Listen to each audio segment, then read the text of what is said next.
Folks, welcome. 2025 is here. So excited. New year, new changes. Welcome to Creative Finance with JB. I got Senator Buxton here tonight. We're so excited. Congratulations on your re-election and to office again, man. We're excited about the things that's going to happen. And we're going to talk about some climate changes tonight. We know that starting a new year, we got some new things going, and we were just talking about some new changes in leadership and all those good things. But it's going to be good change that's coming in 2025. It's going to be good things that's happening. You know, we see a new president coming in. We see different officers being reelected and elected. So we're just looking for this change. You know, a lot of folks might be a little nervous, but some of them might not know what to expect. But it's a good time to look at it, but I'm gonna let Senator Buxton come in and just, we done talked before, and the conversation is, where do we stand today? Now, it's 2025.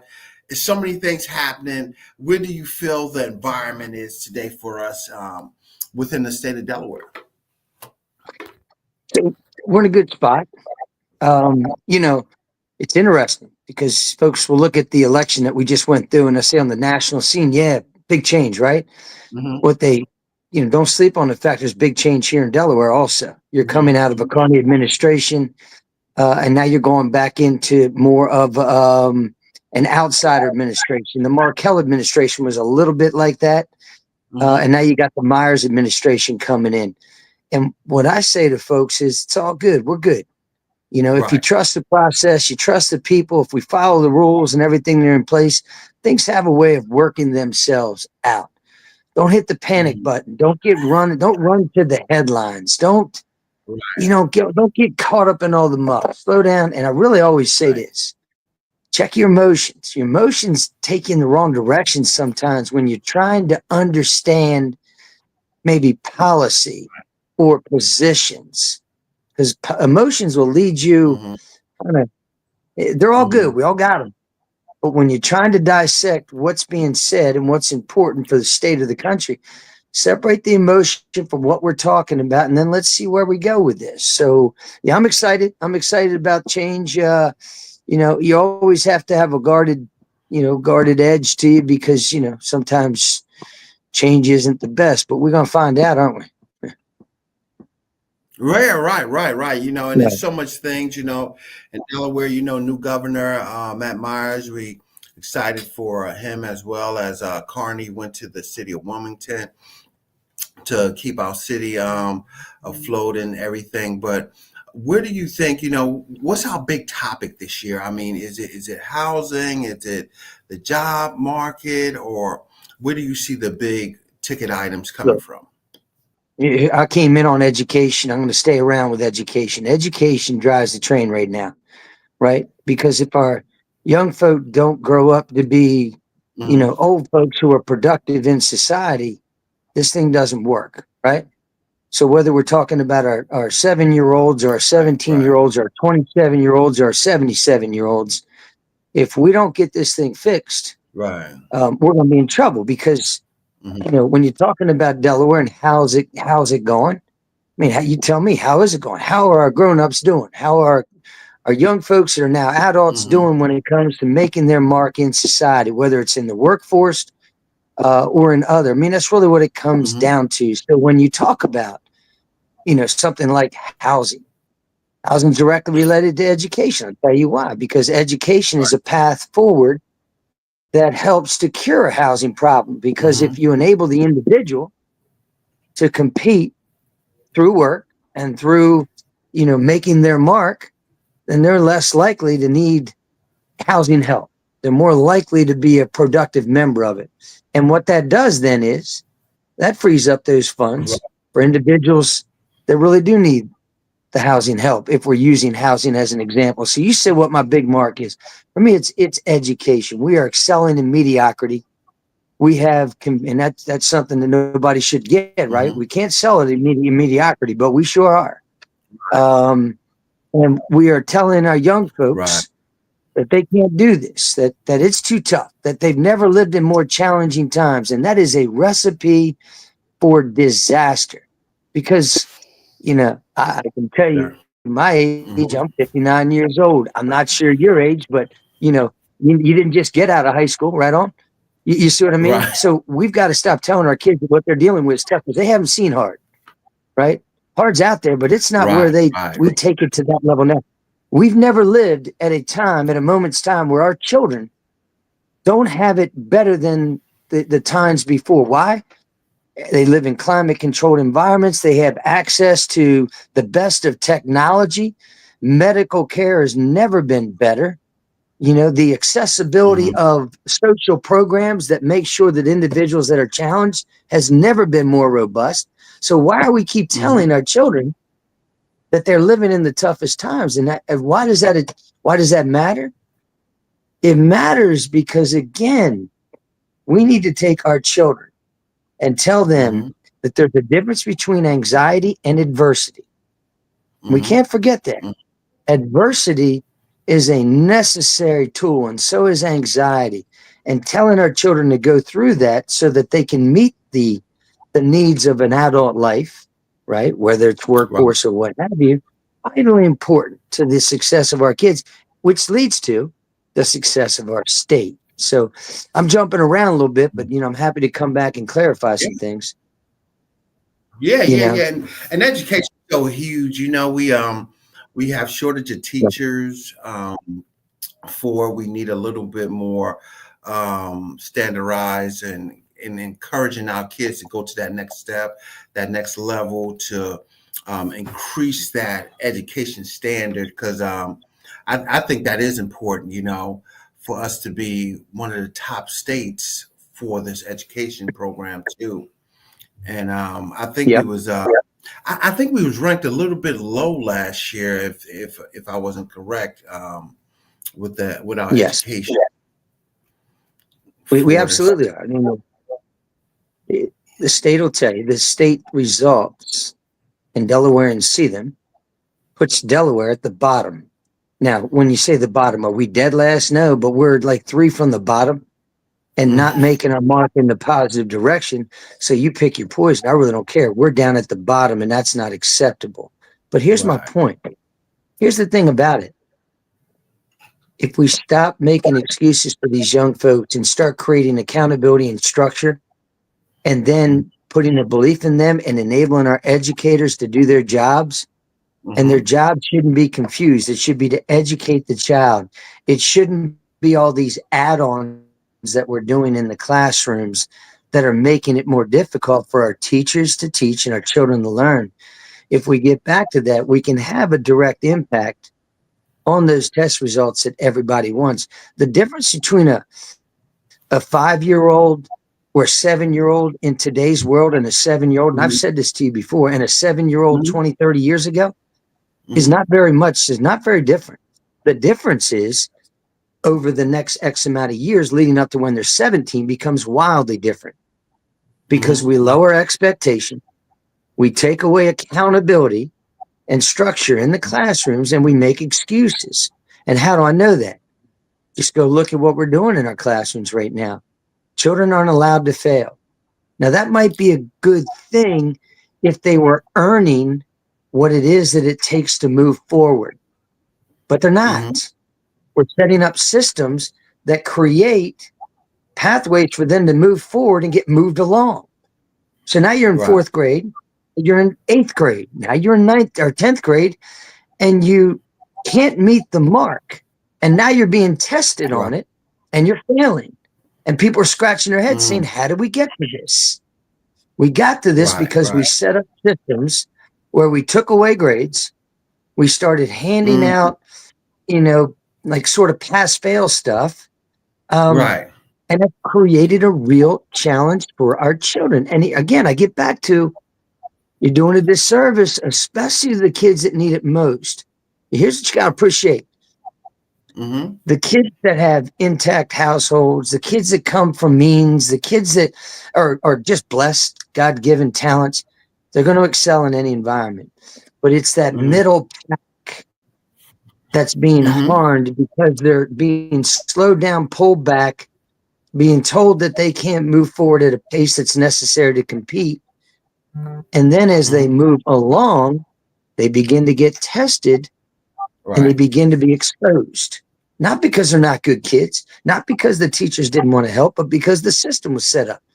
It was set up to look good on paper when it comes to moving kids along, but not produce the results when it comes to testing. And here's what we're going to do. Once we determine that the tests are determining that our children aren't learning and they're not at the pace they need to be, we're going to demonize the test. It's not the system's problem, it's the test problem. So we're going to get rid of the test now.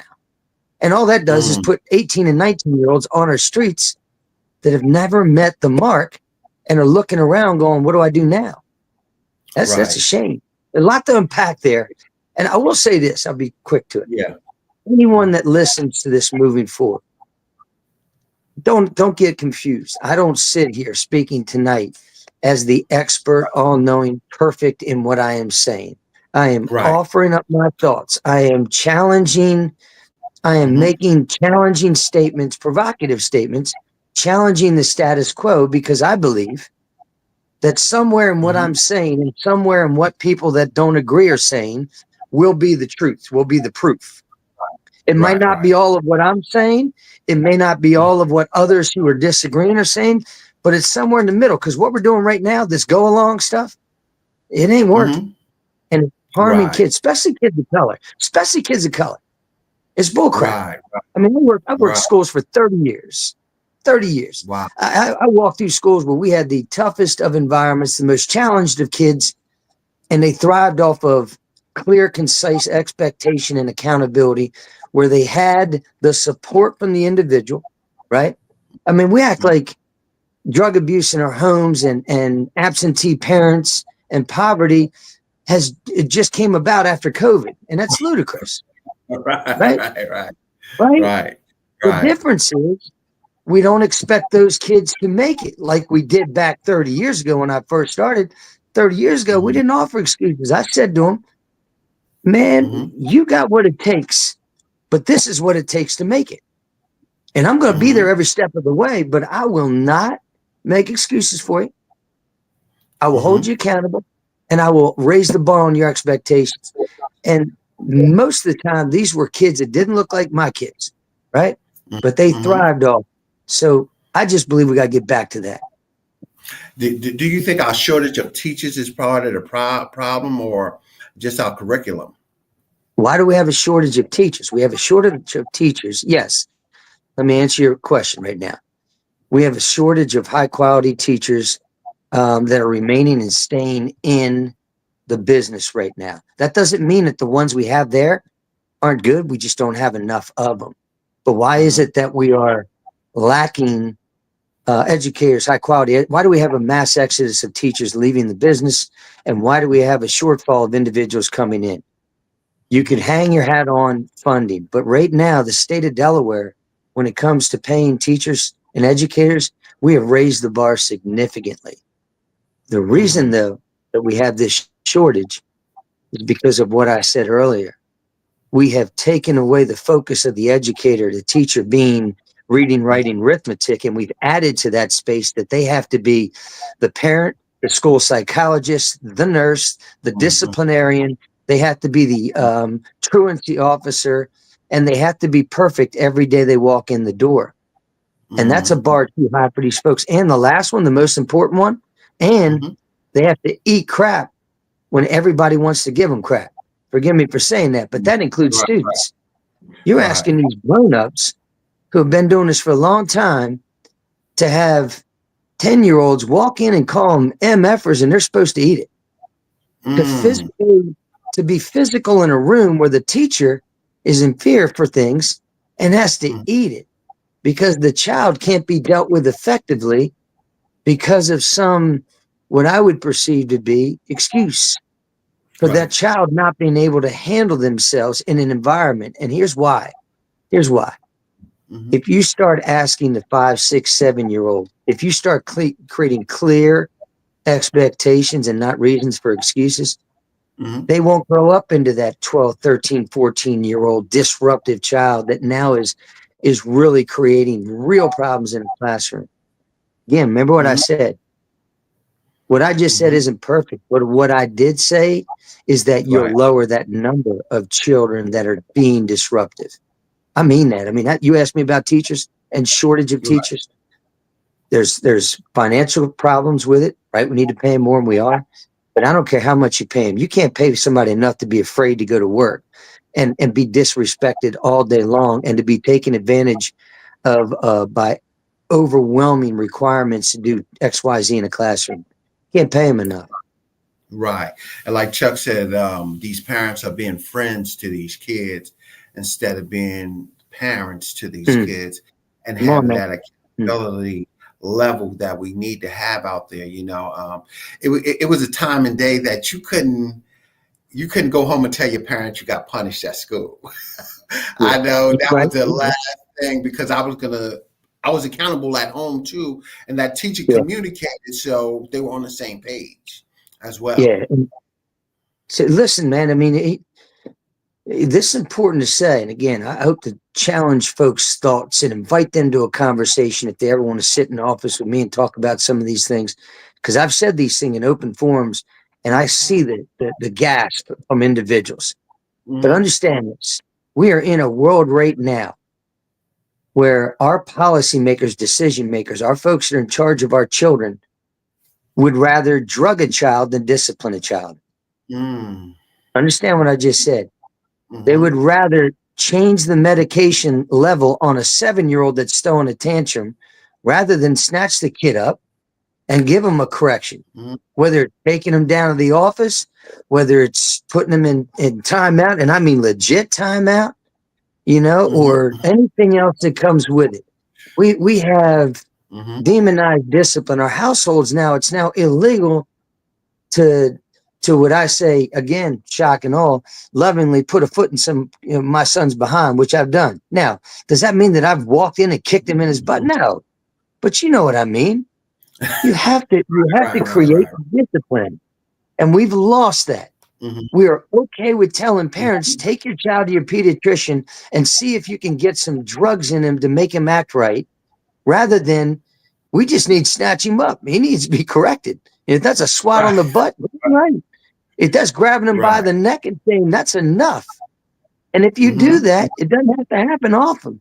But my God, right now, Mm-hmm. there's people listening to this that'll hear this and say, Senator Buxton advocating for beating children. That is not what I said. Somehow we were able to have effective discipline. When the grandma brought that spoon out, you shut up. Right. And when dad pulled the car over and looked in the back seat with that stink eye, the kids shut up. We don't do that anymore, Mm-hmm. right?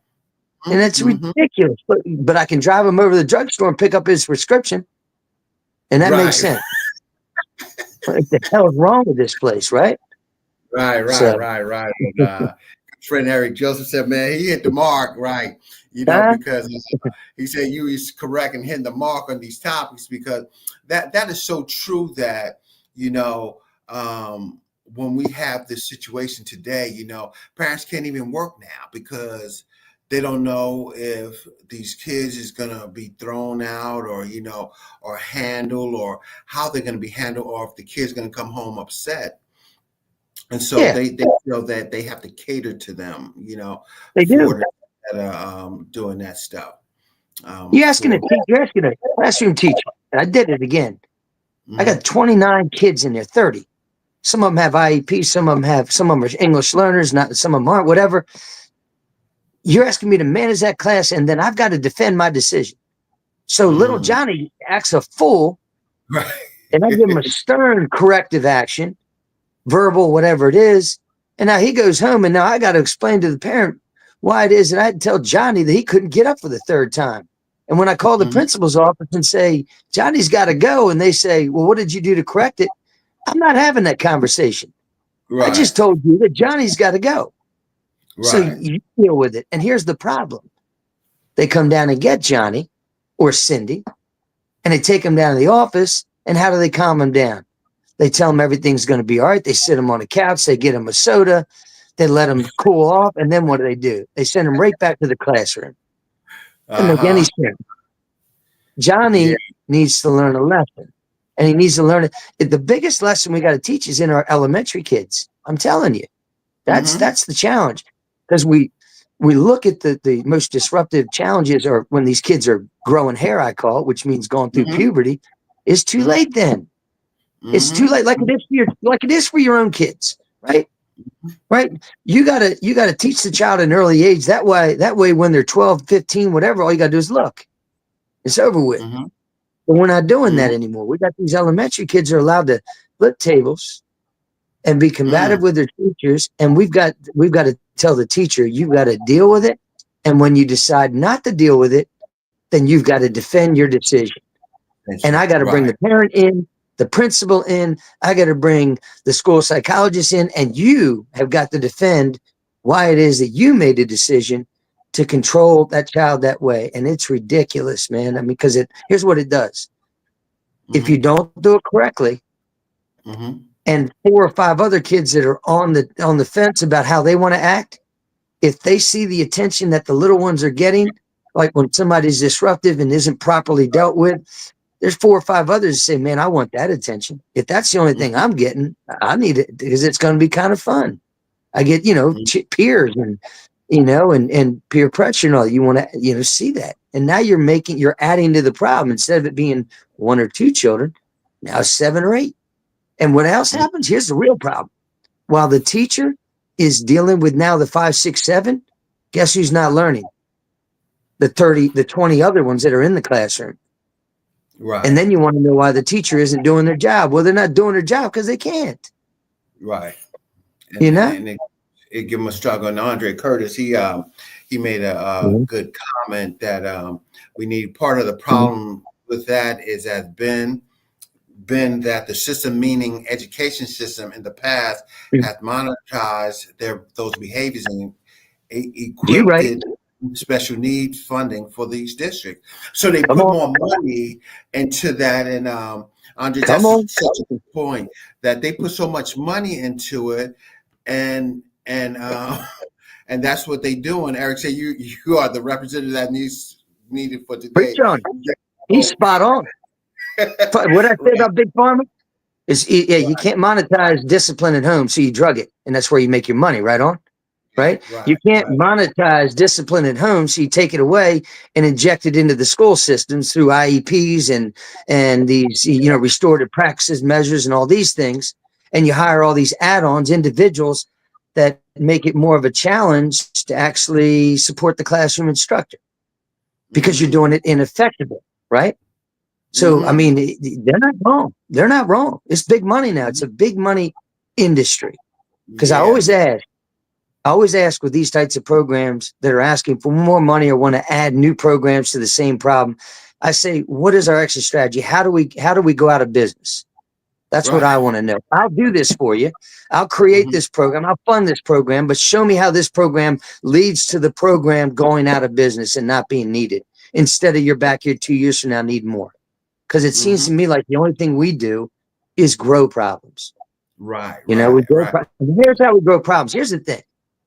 We grow problems by doing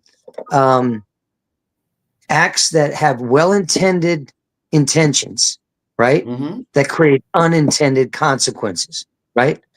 These programs, everything we do comes from a place of a desire to help, but we don't see the harm that it creates. And that's why I try to, as I'm rambling and speaking, and hopefully some of these things are hitting home, I try to speak to it. I try to rip the scab off and confront it and ask folks, come on now, what is it that I know what I said you may not have liked, but what did I say that was wrong?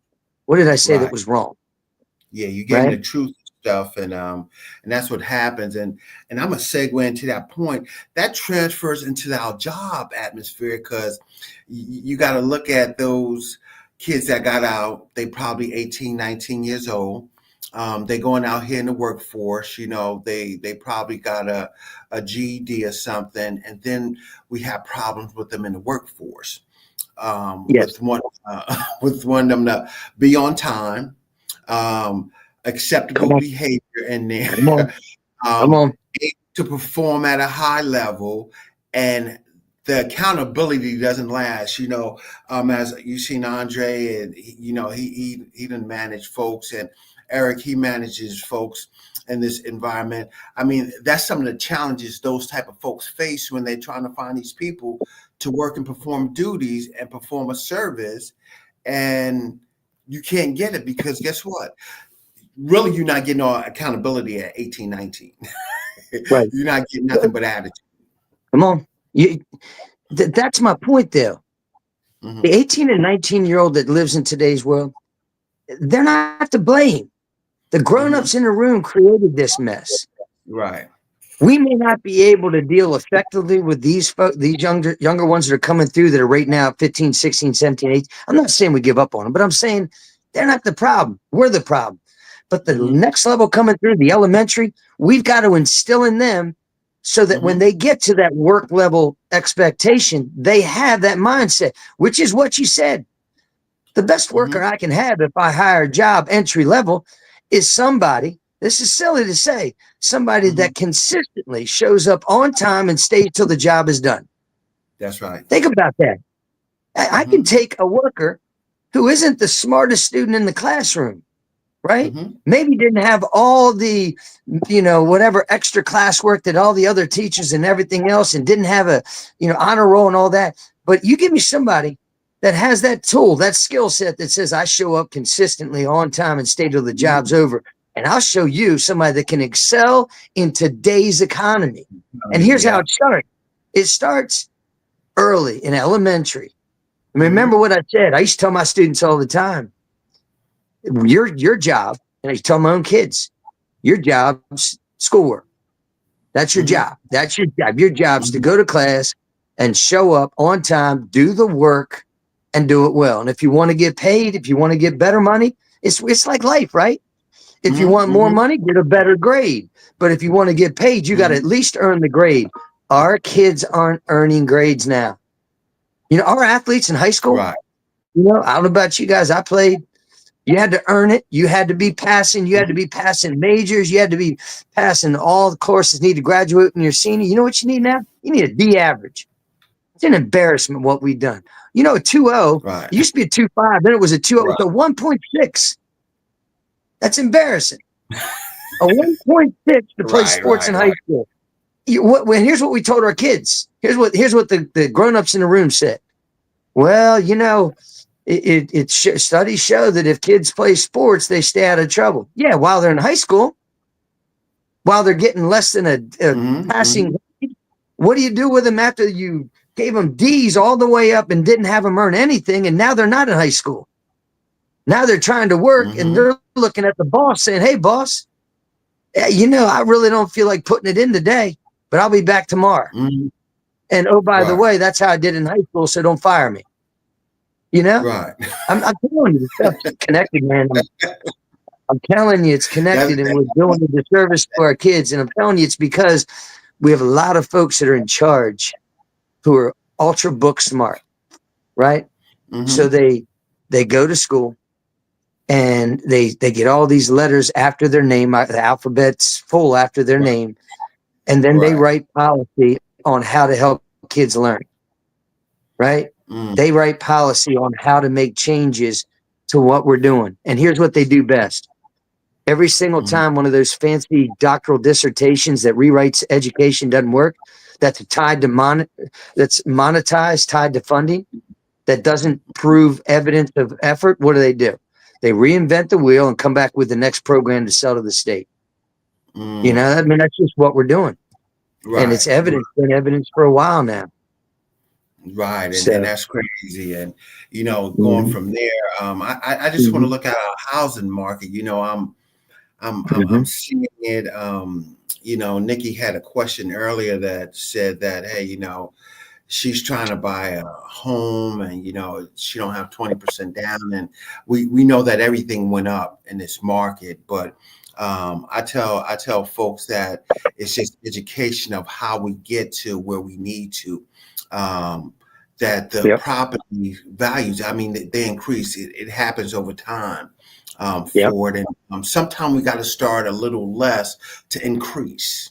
And not think that we have to increase from the start because there's nowhere to go when we get into a situation where we can't afford the home anymore.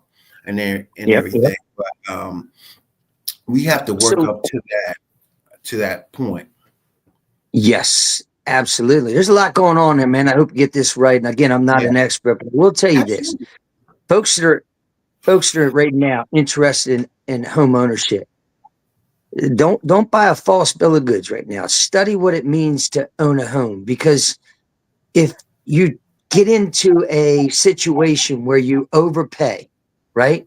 Mm-hmm. And put yourself and you strap yourself out, or you overpay for something that doesn't have the escalation value that you believe it, which is what you need when you buy homes, that over time it's going to increase in value.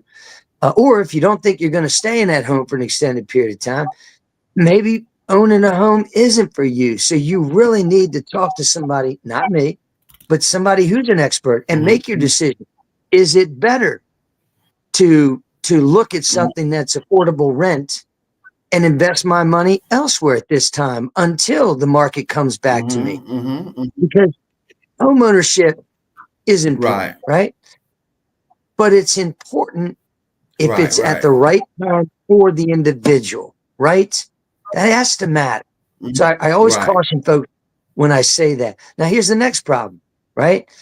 When you create Mhm. government programs like we've done in the last X amount of years, whether it's the stimulus money we put in or trying to do other types of programs, what happens is you start having competition for available, affordable housing. You get investors that come in and want to buy it because the rent rate's so high. You can Mhm. housing subsidy right now. I guess it's like $2,000 for a family of four or something like that. That's a Mhm. big number there. So then you get investors, they buy up all the affordable housing and then they Mhm. market it to tenants.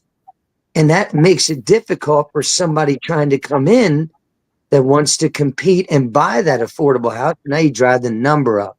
But on Mhm. top of that, when you create these programs, right? So let's say there was a program floated around that they were going to give like $25,000, I think it was, the Harris Plan, for first time homeowners and stuff like that. I love the idea, except the flip side of that is, what does it do? Mhm. It elevates naturally affordable housing. So you're kind of Mhm. trading dollars, right? You're moving the number up because folks that are selling now, there's more market, there's more folks coming into the market because of the subsidy. That creates demand on the available product. And now what do you Mhm. have? You have the escalation of housing. Mhm. So you have to be careful when it comes to creating programs. I think it's much better. The biggest thing you can do, I said this the other day and I'm stopped because Mhm. again, this is a space where I'm not perfect in it. I'm much more not interested. I'm Right. much more lined up with education.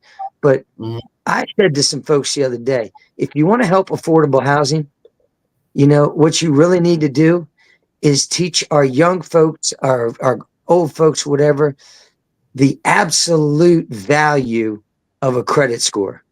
Right. I mean, that is really, really what I see because I'm a realtor part time.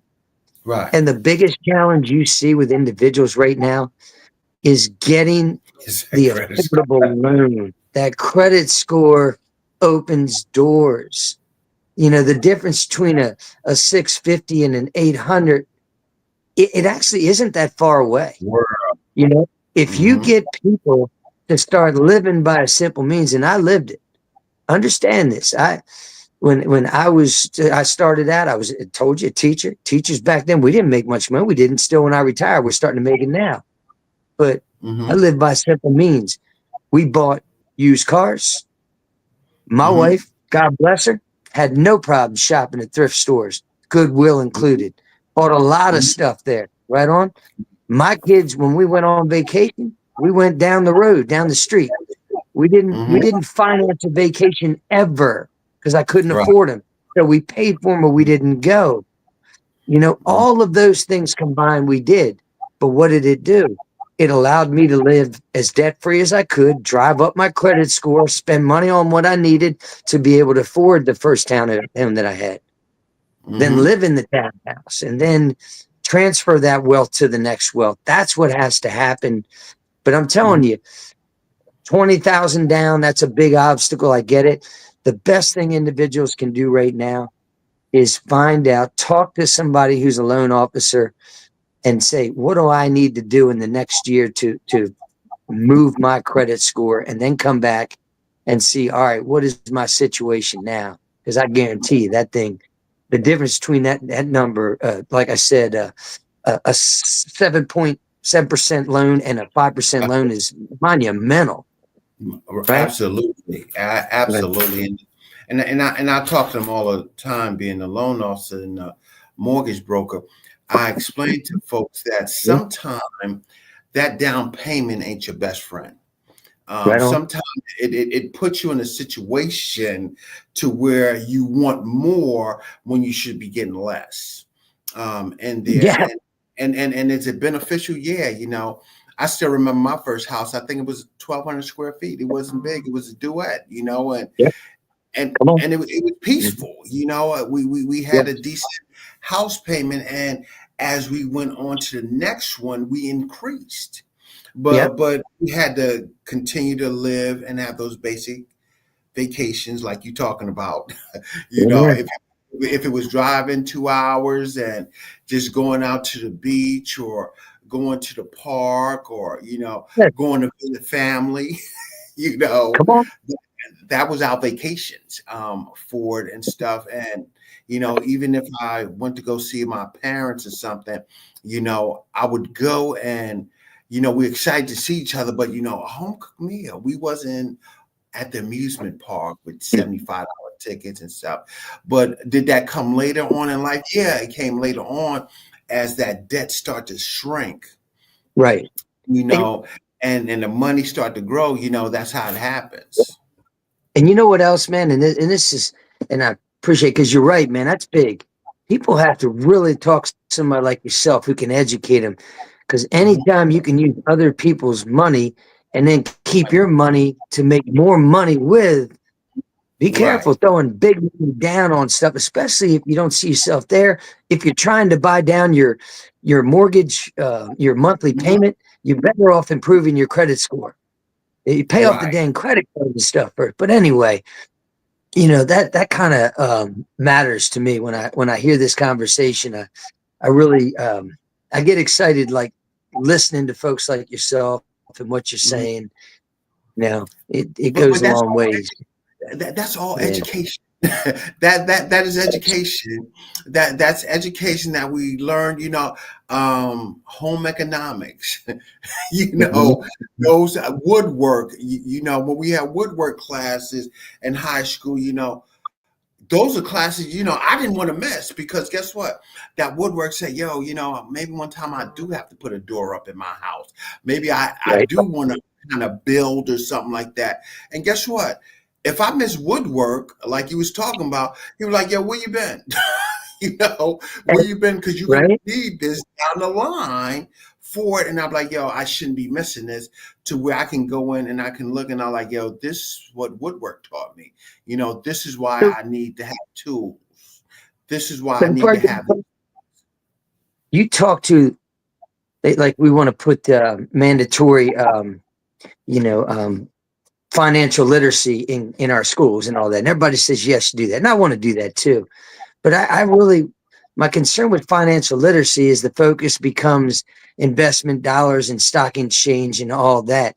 And I want to say that my financial literacy would be Mhm. just that: living by your own means, making sure that you pay attention to credit scores, understanding the value of putting a percentage away on a monthly basis, especially as you're a young person. And last but most importantly, something that's been demonized here lately: Mhm. there is zero wrong with working two jobs.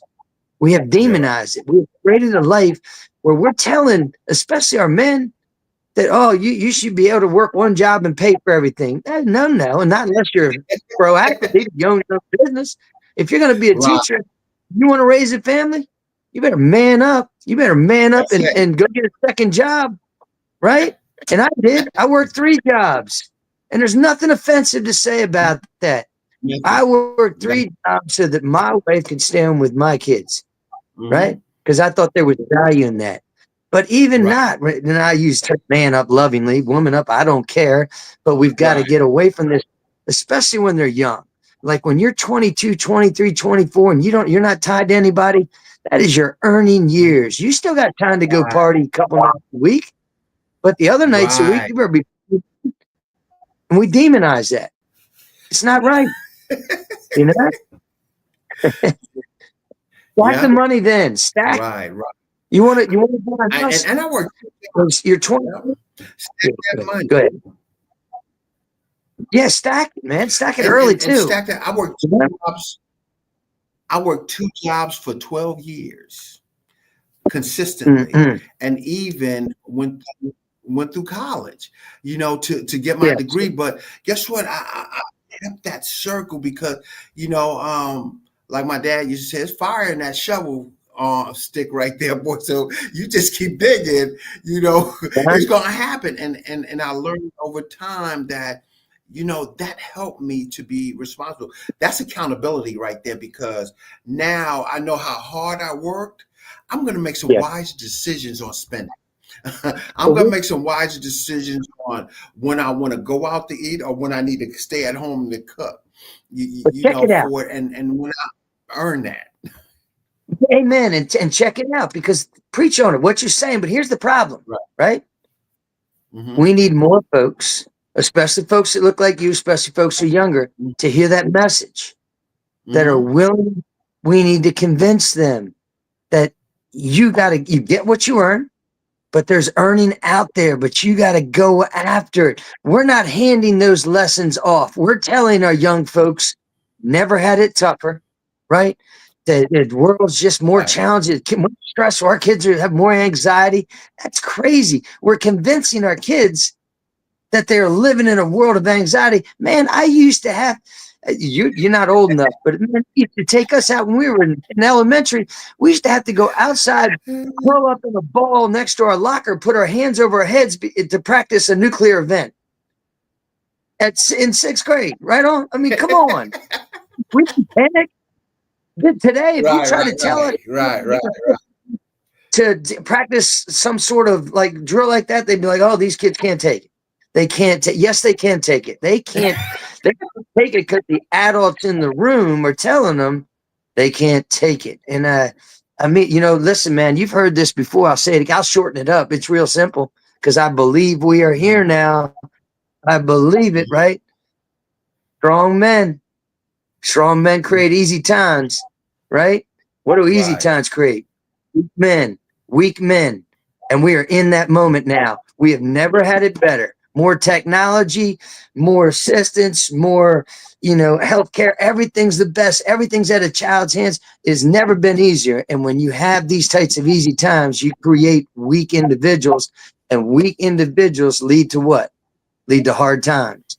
And I'm afraid we are moving in that direction, because we're not going to. And again, if there's ladies listening, relax. I'm saying join the fight, but when you have weak men, you create hard times, and then it's going to be up to strong men to find a way out. And that's going to come from the younger kids. Right. Yeah. So, so grown up now. Right. Go ahead. So tell us this.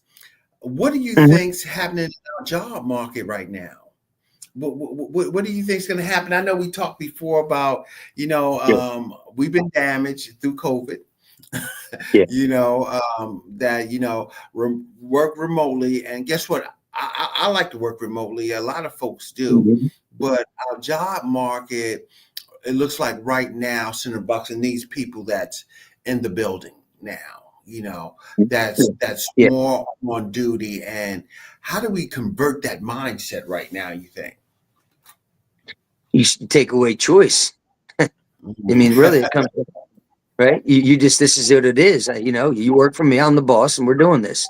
Now, if I'm the boss, I do recognize there are moments when it makes sense. That is one thing coming out of COVID that has been a benefit. And that is that some of these things like we're doing right now wouldn't have happened pre-COVID, right? And there's work that can be done. I mean, I was working with my staff today. They couldn't come up. They usually, they come up and they weren't able to come up. We were able to connect.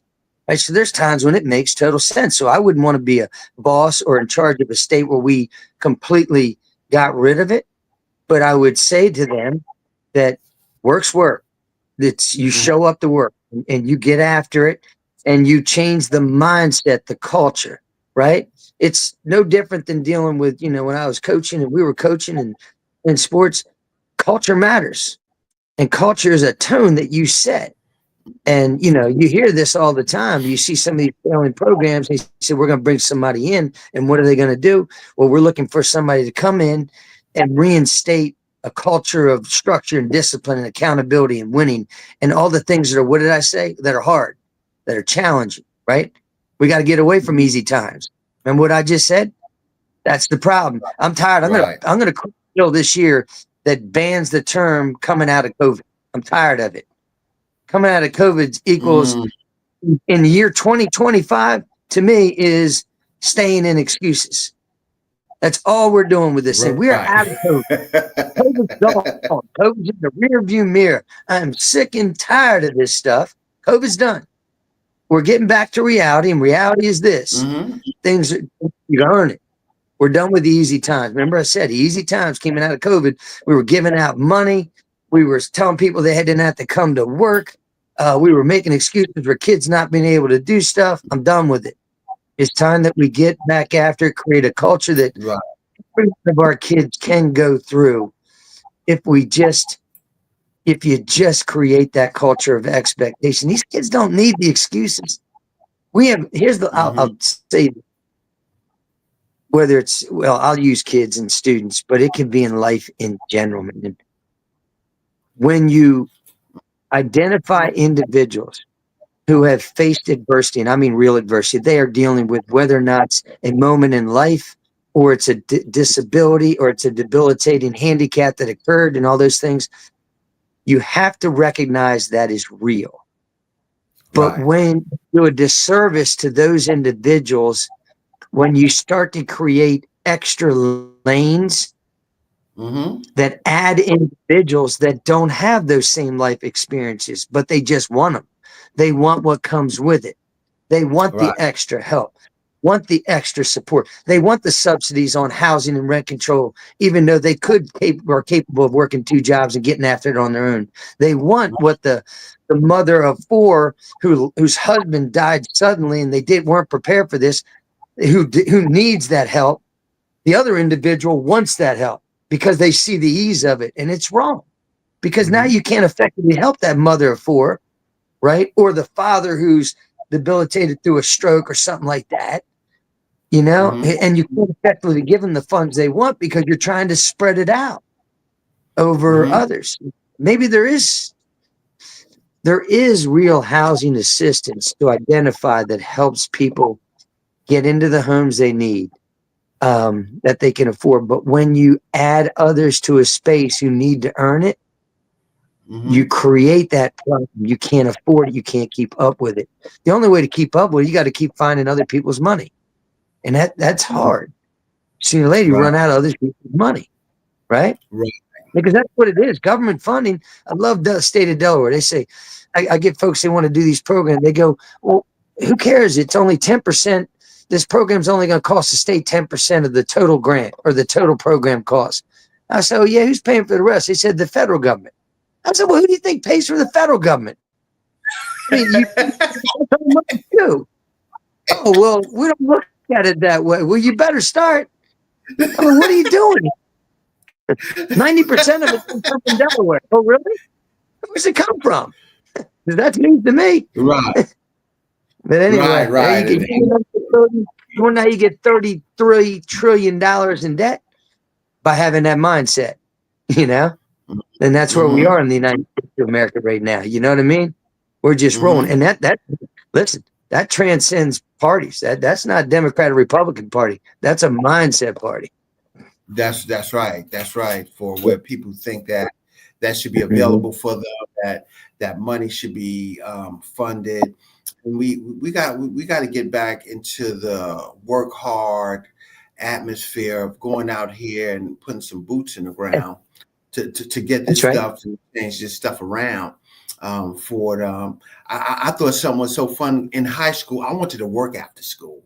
I wanted to go and try to earn some money, because I like, hey, it'd be a good opportunity to have my own money to do something. So, I went to Alexandria Surgicals, and I helped them load the warehouse, with wheelchairs and crutches and stuff like that. When that truck came, I I felt good about that, to get me in that mindset. But we don't have kids now that's thinking in that mindset of how we can. And I don't want to say all kids. I don't want to generalize it, but most of our kids don't want to think about after school. What can I really do to Yeah. help the economy and do something different when it's being able to make some money, you're going to college soon, to save some money for college and keep moving forward. And Amen. that's good.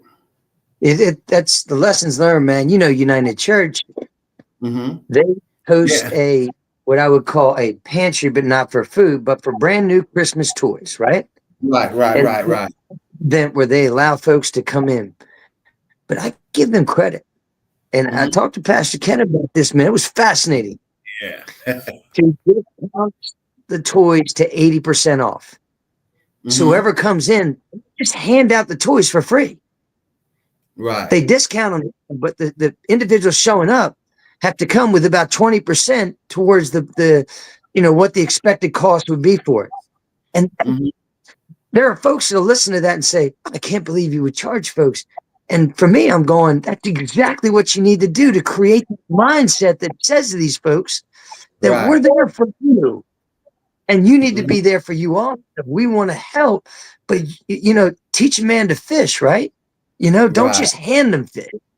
And I love that mindset. I've said that on numerous occasions in other situations, whether it's purchase of care and making sure that there's subsidized child care for folks that want to work, hmm, whether it's the healthcare Medicaid programs that are available. I can't stand the fact that we have Medicaid programs where people begin to better themselves, and if they better themselves to a threshold, they get kicked off. I don't think they should get kicked off.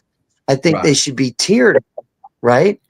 So if the right, threshold is I don't know, 35,000 a year and you get full Medicaid benefits, but if you make 38, you get kicked off. That makes no sense to me because now you're right, incentivizing somebody to stay down.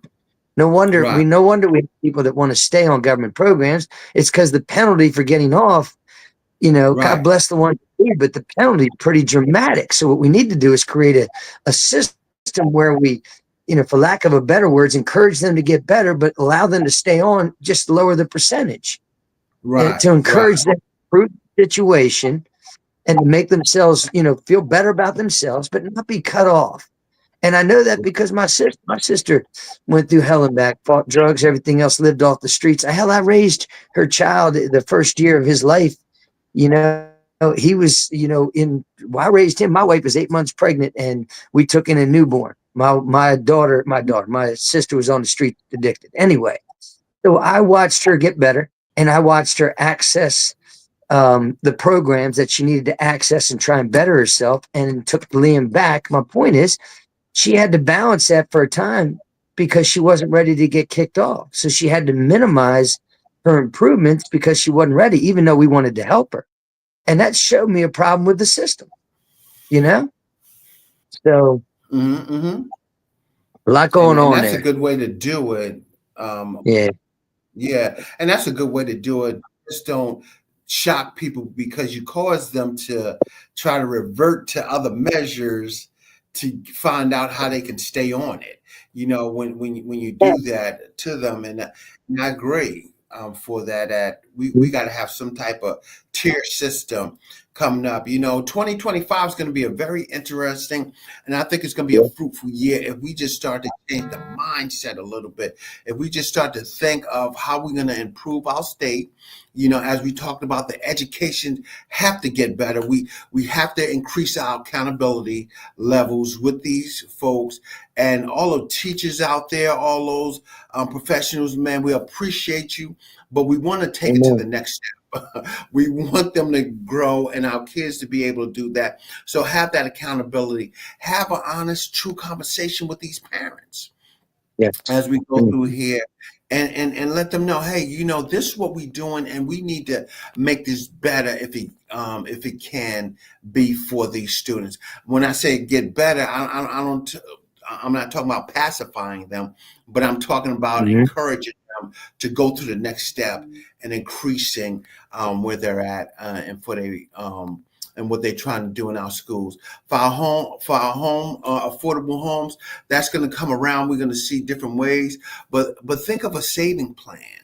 Think of a Yeah. way we can get some money in our bank account and kind of sacrifice some of the things that we do that we like to do to get it. Consider a second job. You know, we have employment needs. I know the Department of Labor probably looking for a lot of folks out there to work right now. Yeah. Let's increase that and let's go. Amen, man. I mean, you're looking at the state of Delaware just this past week passed a Hmm. $15 minimum wage, right? And Hmm. so you got kids who are out there making $15 an hour. That was something that was hard to come by not less Right, than a couple years ago. So the money's out there if you're willing to work. And the number one talent entry level position. And listen, most of the jobs out there outside of fast food are greater than hmm, $15 an hour. They're like 20, 25 if you have what we said before, which is the ability to show up consistently on time and stay that's to it. the jobs. You do that stuff, there's money out there. There's money out there to be made, and there's incentives out there to hire individuals like yourself. The state of Delaware just went through and did a rewrite of all the thousands of jobs that we offer in the state. We eliminated the college degree requirement for a significant percentage of jobs, which Mm, says to folks listening right now and others that if you have good skills, meaning again, you can think you can work for yourself and you can do the little things I said. There are right, job openings out there right now that you didn't know were available that are now available where you can go out there and get after it. And right. there's jobs out there right now, man, whether it's working in the Department of Corrections or in law enforcement and others, there are some business entities out there. They are incentivized, rightfully Hmm. so, to hire persons of color, females, and others. Take advantage of that. Right, Go out there, get after that. We should be celebrating and telling young folks that. Don't waste that opportunity. Take advantage of that opportunity. And the portable skill, I know we're running short on time, but I might have shared it with you before. I had a gentleman, man, loved the guy, man. He coached him early on in his career, man. This is back in the 90s. And now he's hmm, working at Lake Hall. He's the night custodian, I'll call it. And he's there, he's 10 years in, and he was talking to me about how they elevate their baseline pay, which was like $12 an hour, then. And I said, let me ask him how long he been there. He said, 10 years. I wow, said, have you ever had bad write-ups? I mean, how you doing? He said, I'm great. I work hard. I said, then why are you here? You have a skill set that the state of Delaware wants, and you hmm, need to get outside your comfort zone, take hmm, your skill set, and better yourself right now. Because I guarantee you that if you're not scared, right? If you're hmm. willing to step outside your comfort zone, remember, Book of John's, man, you're next to the healing water. Are you serious about? Are you serious about your health? That's where this young Right, man was, right next to the healing water. Are you serious about your health? Go get it. Take your skill right, and online. There's 4 or 5 different jobs where you could probably double your salary right now, and I'll write a recommendation for you to get it. Right. But now you're trying to ask mm, me to hmm, raise your pay to $15 an hour so you can stay here another 10 years. Heck no. I mean, I'll do it. right, right. But come on, why? That's my fear, right? So, Yep. Man, Senator Buxton, man, we love the conversation. Man, it's very instrumental, man. We appreciate you taking that time. But we talked about some real issues tonight. but 2025. We're gonna make some changes. I want people to look outside the box so we yeah, can have we can be the number one state, and not only education, job market, but also leading the industry throughout our nation to be better than we was last year. For it, and amen. if you have some closing remarks for us, man, we would love to hear them. Yeah. As always. It just Man, I run to these types of conversations, and I so much appreciate you inviting me on.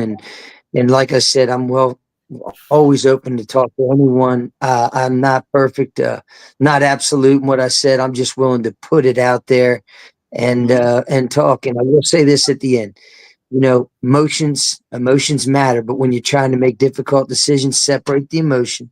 Let's talk about what it is we're factually talking about, and that leads us to the best decision. That's what I want, because we all want, you know, at the end of the day, man, you know, we all want what's best for each other. At least I do.